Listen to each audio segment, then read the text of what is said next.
Today, we're revisiting the BlackBerry Priv, an iconic device that combined the classic BlackBerry keyboard with a sleek touchscreen design and an Android system. This device was so, and still is, beautiful. As we reflect on its release back in 2015, I can't help but wish that BlackBerry had continued to evolve with this design and incorporate modern features, as it truly stood with the unique design in smartphones. By the way, I'm Vice from Vice Tech. Let's get started.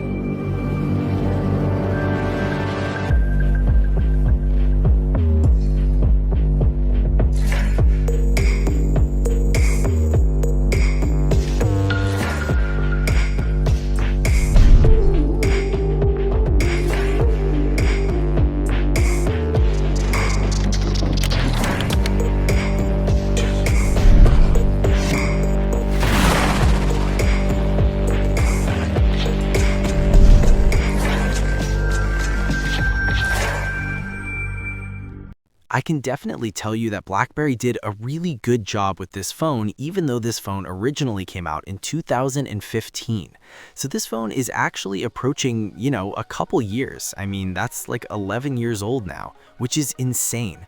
So imagine being able to go through and buy this phone and getting like a 10-year-old phone, but still getting some really cool features both inside of this device as well, because that is kind of what you're getting here. Inside of this type of phone, you're still maintaining and getting a pretty good type of layout for the most part. You're getting a 5.4-inch AMOLED display.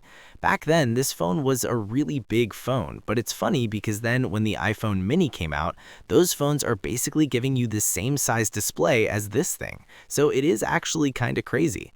Now, the display itself is fairly outdated. It is a 1440 pixel, which is nice, but it's an outdated type of panel.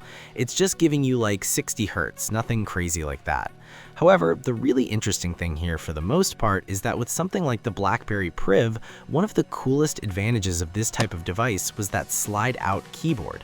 So you were able to go through and get that slide-out keyboard inside. This type of device, which I genuinely thought was something that was like out of this world. It doesn't even seem like that's something that you can end up doing here, and the fact that you have that type of capability here is something that was really, really nice to have. So in my personal opinion from that side, I feel like that right there was a really cool thing, and if you're going to go through and pick up a device, that in and of itself is such a nice thing to basically have there. So personally, for me, I think that right there is something that's so cool, and it definitely makes me very happy when I go through and get a device like this, because it is such a cool thing to basically be able to experience. Now, this phone is giving you a micro USB port on the bottom, so nothing crazy there. It's also still going through and maintaining and still giving you like a good type of layout in most other ways too. There's not really too many crazy things going on here, but I will tell you for the most part, if you're going to go through and pick up some sort of a device, you're probably still getting, it still feels like a pretty decent phone.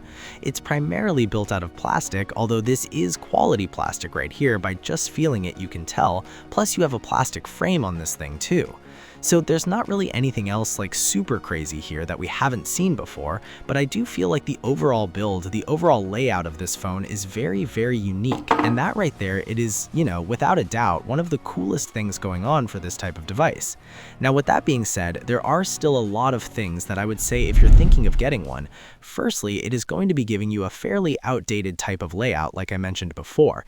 This type of phone is going to be giving pretty much primarily built out of plastic, so that is kind of a downside for this type of phone because it is not going to be feeling that glassy premium. On top of that, this phone is also going to be kind of, it's going to be a little bit of an outdated type of panel. I do like it because it still looks kind of decent, but it isn't going to be that great of a panel. But if you are an old school, there is nothing outdated on the outside.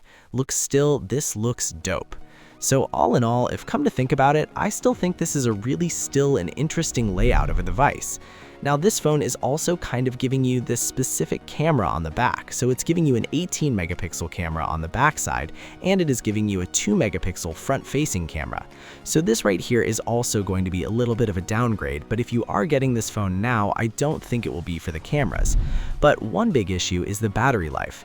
Back then was okay, but nowadays, again, it's just not really like, the batteries on these things have degraded so much. So that's going to be another type of issue that you're going to be running into here from that particular standpoint as well.